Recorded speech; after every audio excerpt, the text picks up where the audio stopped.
자, 다음 시작해 봅시다. 자, 실전 문제 풀이 세 번째는 사미인국 외에 하나의 작품이 더 등장했네요.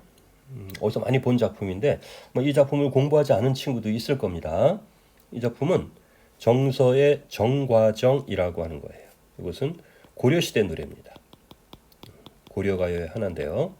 자, 낯선 작품이 등장했습니다. 글자 그대로 이렇게 해석하려고 하면 거의 제2 외국어 수준이에요. 그렇죠? 내 님을 그리사와 운이다니 산접동사에 난 이릇하요이다. 아니시며 거칠으신달. 뭔 말인지 모르겠습니다. 다행히 현대어 풀이를 이렇게 이제 해줬네요. 여러분 현대어 풀이에 참고하면서 문제를 풀면 되겠습니다. 근데 낯선 작품이 나왔을 때 중요한 힌트가 되는 건 뭐라고요? 1. 문제에 나와 있는 보기. 두 번째는 작가와 제목. 작가가 노출됐으니까 일단 양반이다.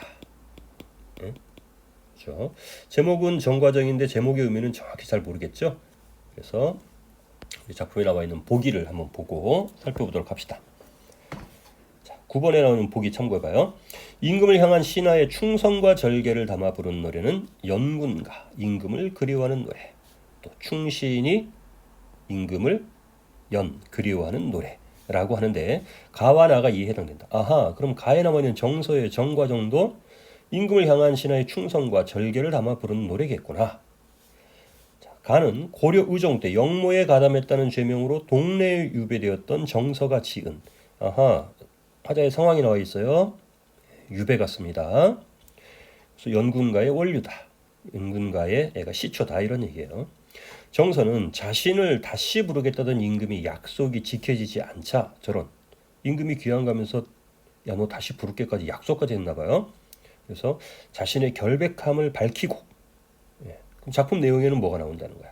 결백해요라는 얘기가 나올 거고 약속을 상기시키기 위해 약속을 상기시키는 표현도 나온다는 거죠. 그러면서도 임금님 사랑해요 이런 얘기 나온다는 얘기네. 그래서 화자의 정서와 태도까지 얘기했습니다.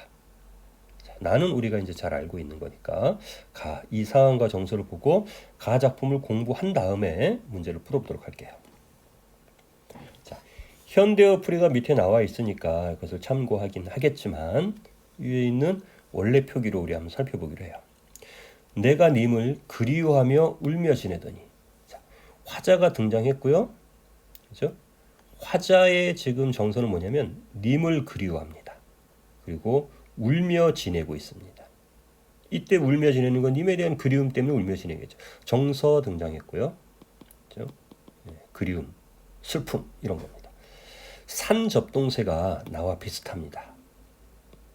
이슷하다라는 건 비슷하다는 겁니다. 산접동세가 나와 비슷하다는 건 무슨 의미겠어요? 쟤도 님을 그리워하면서 울며 지낸다라는 얘기죠.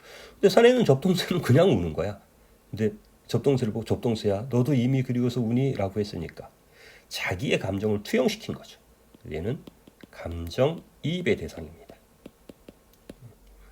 아니시며 거짓인 줄을 요거 그게 사실이 아니고 거짓인 줄을 이란 뜻이에요. 그러니까 우리 아까 보기를 봤잖아요. 그럼 뭐가 사실이 아니고 거짓이라는 거예요.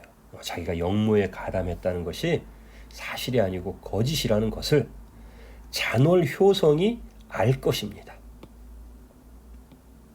잔월효성이 뭔지 모르지만 얘는 알아. 뭐를 알아? 자기가 결백하다는 걸 알아. 그러면 이 잔월효성의 함축적 의미는 뭐겠어?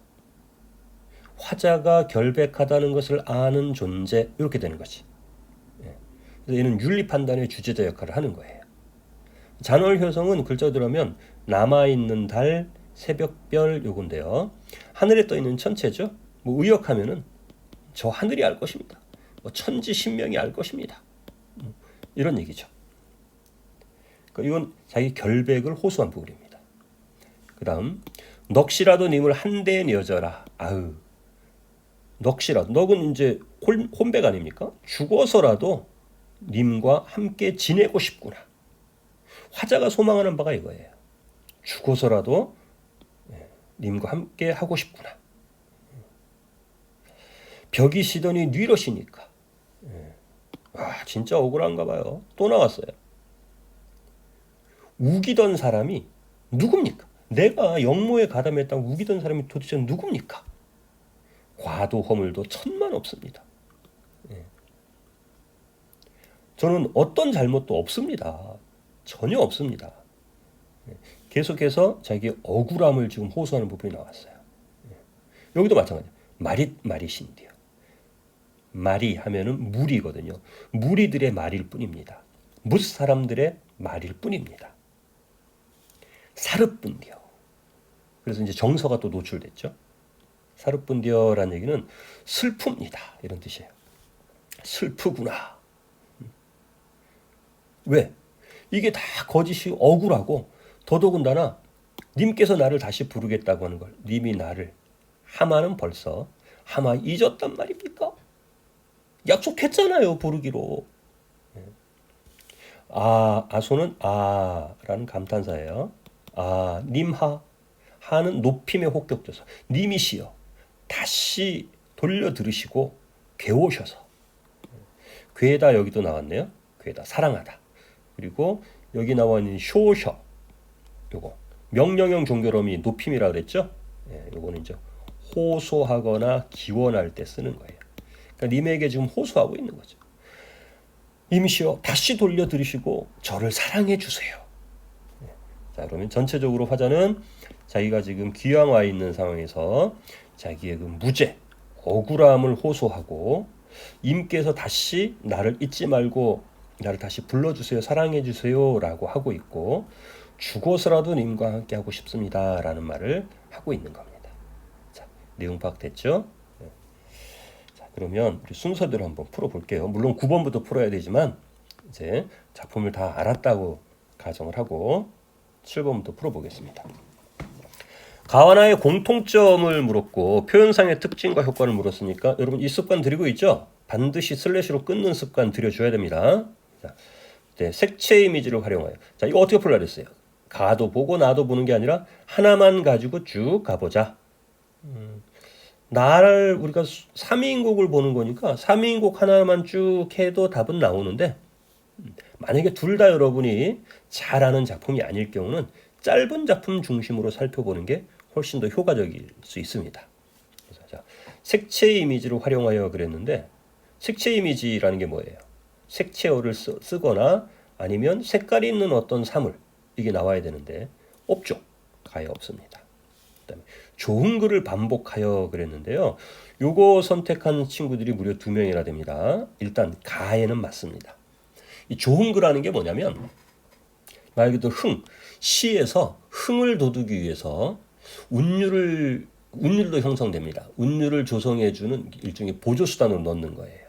고려가요에 많이 나타나는데 식구가 이렇게 쭉 나온 다음에 뭐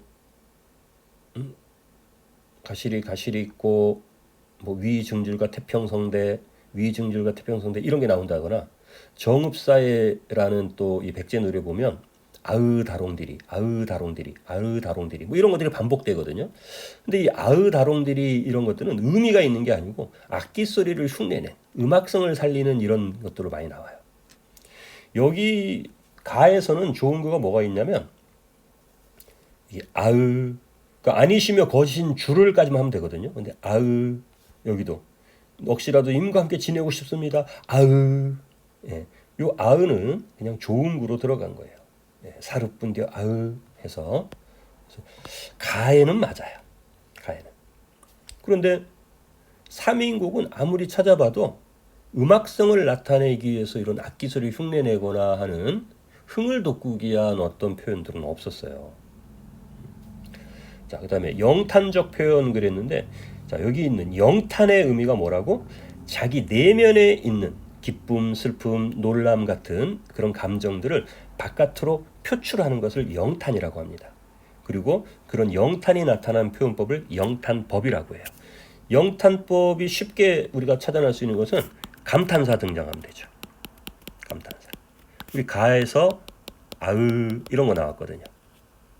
그 다음에 또 뭐 있어요? 감탄사 말고 종결어미에서 감탄형 종결어미 나오는 거. 뭐뭐 세라, 뭐뭐 도다, 뭐뭐 구나, 뭐뭐 로세, 뭐 이런 것들 있죠. 그래서 영탄적 표현이 등장했습니다. 가에. 그리고 구체적 묘사 그랬거든요. 아까도 얘기했지만 묘사라고 하는 건 어떤 대상을 감각적으로 구체화시키는 겁니다. 근데 이 묘사를 꾸며준 말이 구체적이란 말까지 나왔으면 이 묘사가 굉장히 자세해야 돼요. 가령 매화꽃이 피었다. 묘사 아닙니다. 하얀 매화꽃이 피었다. 하얀이라는 게 들어가서 시각적 이미지가 드러났지만 역시 묘사라고 하진 않습니다. 그냥 속성 하나 진술할 뿐이에요. 하얀 매화꽃이 달빛을 받아 더욱 하얗다. 네, 묘사가 됐습니다. 하지만 구체적일까지 할 수는 없어요. 하얀 매화꽃이 달빛을 받아 더욱 하얗게 반짝이는 것이 더욱 하얗게 반짝이는 것이 바람의 그 향기까지 은은히 날리는구나.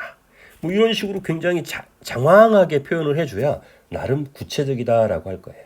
그래서 실제 고전 그 운문이나 고전 소설에서는 구체적 묘사가 나오는 장면이 좀 드문 편이에요. 또 경물의 변화를 보여줬다는데 정과정에서 경물 변화는 아예 없잖아요. 이 4번을 선택한 분이 한 분이 있는데 이제 나만 보고 선택을 했나 봐요. 나에 보면은 건곤이 폐색하여 이 부분에 건곤이 폐색하여 백설이 한빛이다. 사람커니와 날아가는 새도 그쳐 있구나. 이런 부분들이 경물의 변화가 나온 거죠.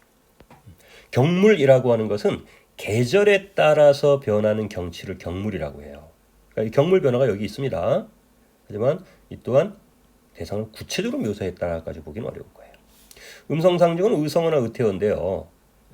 의성어나 의태어가 사용되면 생동감, 마치 살아있는 듯한 느낌을 주는 것은 맞아요. 그런데 안 쓰였다. 더더군다나 빈번하게라는 이런 모호한 말이 나올 땐 주의해야 돼요. 얼만큼 써야 빈번한 거야? 2번? 3번? 4번? 애매하죠.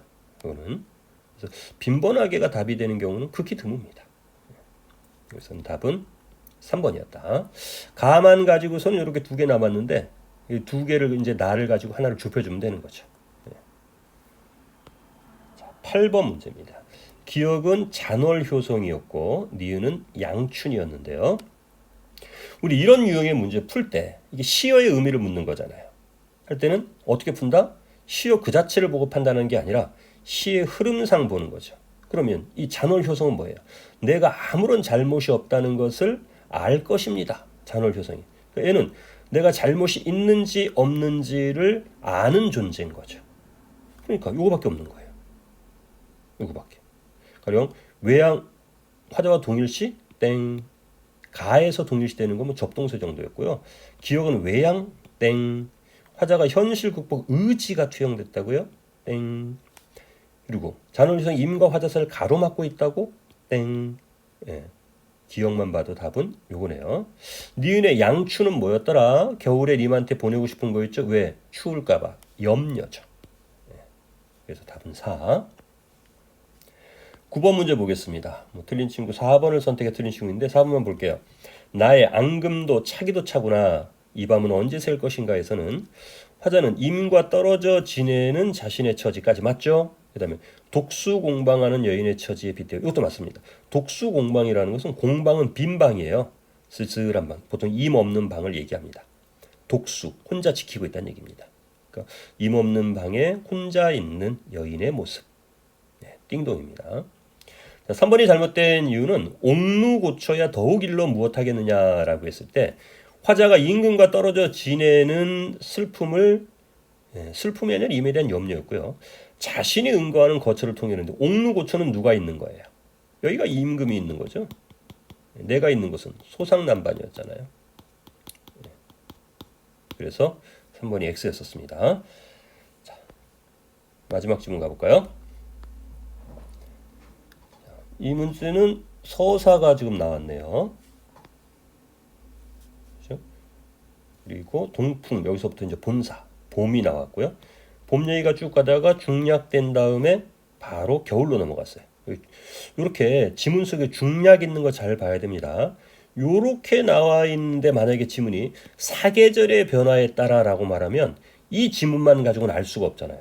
X 되는 거예요. 물론 내신 시험에서는 니들이 이 작품을 다 외우고 있다라고 가정하고 공부했다고 가정하고 이 작품의 특징으로 적절한 것, 사계절의 변화에 따라 이렇게 하는 게 맞겠지만 모의고사에서는 항상 제시된 지문이 기준이라는 거예요. 그래서 이 중략 부분 잘 봐야 됩니다. 그래서 나와 있는 걸 보고 풀어야지 내가 그 작품에 대한 배경 지식을 가지고 답을 선택하면 안 되는 거예요. 문제 볼까요? 10번 문제. 잘 풀었어요. 틀린 사람이 없습니다. 너무 분명해죠. 계절의 변화에 따라 화자가 접하는 자연물을 활용하여 임에 향한 자신의 여기 계절의 변화는 맞아요. 왜냐하면 봄하고 겨울이었으니까. 근데 사계절의 변화라고만 안 하면 되는 겁니다. 그리고 접하는 자연물 매화와 그다음에 양춘, 해 했으니까 이거는 띵동이다. 다른 것들을 보면 앞부분은 어느 정도 맞다고 볼 수 있습니다. 그런 게. 근데 뒤에 부분들이 대부분 다 틀렸어요. 여기 어휘 알고 갈 게 하나 있네요. 요 염세적이라고 하는 말 좀 알고 갑시다. 염세적. 무슨 뜻이에요, 염세? 이 염세할 때 염이 미워하다라는 뜻이거든요. 그러니까 세상을 미워하는 거예요. 그래서 세계나 인생을 불행하고 비참한 것으로 보고 세상을 싫어하고 모든 일을 어둡고 부정적으로만 보는 거예요. 이 염세의 반대가 뭐냐면 낙천적인 겁니다. 낙천적. 반대말이. 자, 그다음에 여기 공간을 병치했는데 병치는 나란히 놓는다는 말입니다. 나란히 놓는다. 옥루고초와 소상난반 이렇게 언급했으니까 뭐 병치라고 보통 볼 수도 있는데 사건을 병치한다, 공간을 병치한다, 뭐 인물을 병치한, 뭐 대상을 병치한다, 뭐 다양해요. 나란히 놓을 때 쓰는 거예요. 하지만 뒷부분이 아니었죠. 자, 10번은 잘 푸셨고요. 11번도 다 맞췄어요. 와, 이게 고3 거에서 지금 뽑아왔는데도 놀랍습니다. 여러분이 자신감을 가져야 됩니다. 고전 운문이라고 하는 문제는 이 고전 운문을 공부하지 않은 아이들이 접했을 때는 굉장히 두렵고 어려운 문제지만 기본적인 해석을 우리가 바탕으로 했을 때는 오히려 현대문학보다 쉬워진다라는 거. 여러분이 직접 풀면서 경험한 거예요. 쉽습니다. 자, 역시 상황과 정서 태도가 등장을 했고요. 왜 답인지만 봅시다. 매화를 걷거내어 임계신대 보내고 싶다 한 것을 보면 매화는 정처를 탄핵한 인물? 아니죠. 이 매화를 딱 걷거내어 임계신대 보내면 임께서 너를 보고 어떻게 여기실까 했으니까 내 주변에 피어 있는 거잖아요. 그죠? 그것을 님에게 보낸다는 건 여기에 화자의 마음이 담겨 있는 거죠. 일반적으로 매화라고 하는 것, 이걸 이런 말 들어봤나? 사군자. 사군자라는 게 있어요. 이 사군자에 들어가는 게 매, 란, 국, 죽입니다. 주로 이제 그 선비들이 그리는 그림 이런 건 이제 문인화라고 하는데 이 문인화의 대표적인 소재들이에요. 이 네 개의 공통점들이 뭔가 좀 고결함을 갖추고 있어요. 매는 매화, 라는 난초, 국은 국화, 죽은 이 대나무죠. 그래서 각각의 별칭들이 있어. 매화는 아치고절이라고 합니다. 고한 풍치를 가지고 높은 절개를 가지고 있다 그래서. 난초는 딱히 뭐라고 하는 게 없는데 일반적으로 난초의 특성을 말할 때는 외유내강. 겉은 부드럽지만 속은 곧고 굳셀 때. 국화는 가을에 피죠. 요새는 뭐 꽃집에 가면 다 있지만 국화는 보통 가을에 핍니다. 가을이 설이 내릴 무렵이거든요. 차가운 서리 속에서도 꽃을 핀다 해서 오상 찬 서리 속에서도 고절, 외롭게 절개를 지킨다. 이런 뜻이에요. 대나무는 세한고절이라고 합니다. 차가운 추위 속에서도 외롭게 절개를 지킨다. 대나무는 그 빛이 변치 않잖아요. 푸른 빛이잖아요. 또 곧고. 그래서 이 메란국죽이 보통 나올 때는 선비들이 쓴 시가에 나올 때 이게 지조라든가 절개라든가 이런 표현으로 많이 쓰여요. 자, 사군자에는 들지 않지만 이와 비슷한 게 뭐가 있냐면 소나무가 있습니다. 소나무. 소나무는 송이라고 하죠. 이 소나무는 또 어때요? 늘 푸르죠. 상록수입니다. 푸르다. 라는 측면에서 겨울 모든 것이 하얗게 덮은 겨울에도 홀로 푸르기 때문에 역시 얘도 지조나 절개 이런 걸 나타내로 많이 쓰여요. 그래서 여기 서술의 매화는 정철을 탄핵한 인물이 아니라 정철 자신의 충성스러운 마음을 표현한 거로 봐야겠습니다. 자, 사군자 잘 기억해 두세요.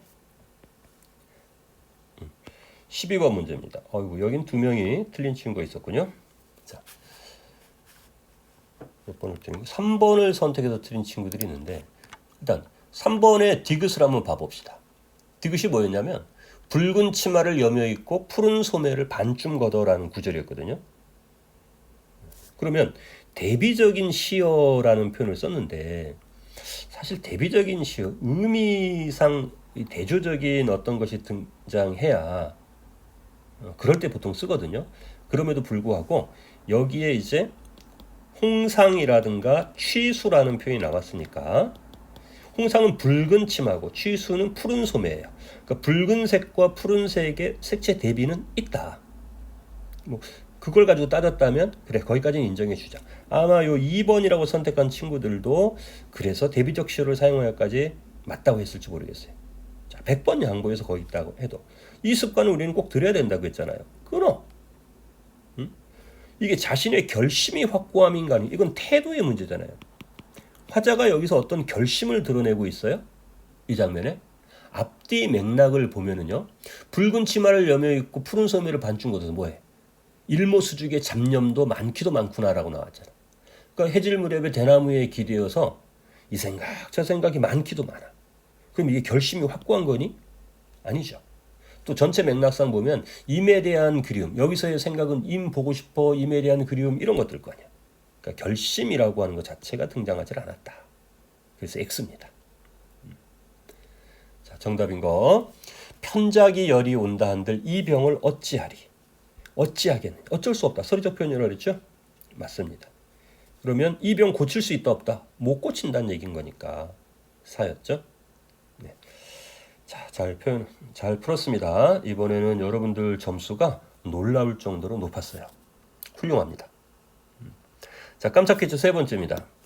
여름 계절감을 나타내는 시어를 찾아라. 본사가 춘하, 추동, 사계절의 변화인데 그 중에 여름 계절을 나타내는 시어는 여름의 단골로 나오는 것들이 있죠. 지난 시간 면왕정가에서도 여름 계절감을 나타내는 시어로 등장했던 겁니다. 자, 오늘 수업은 여기까지고요. 공지하겠습니다.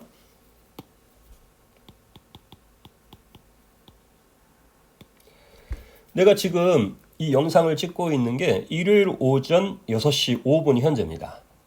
아직 그 정부에서 사회적 거리두기 2.5 단계를 연장할지 말지를 아직 결정을 안 했어요.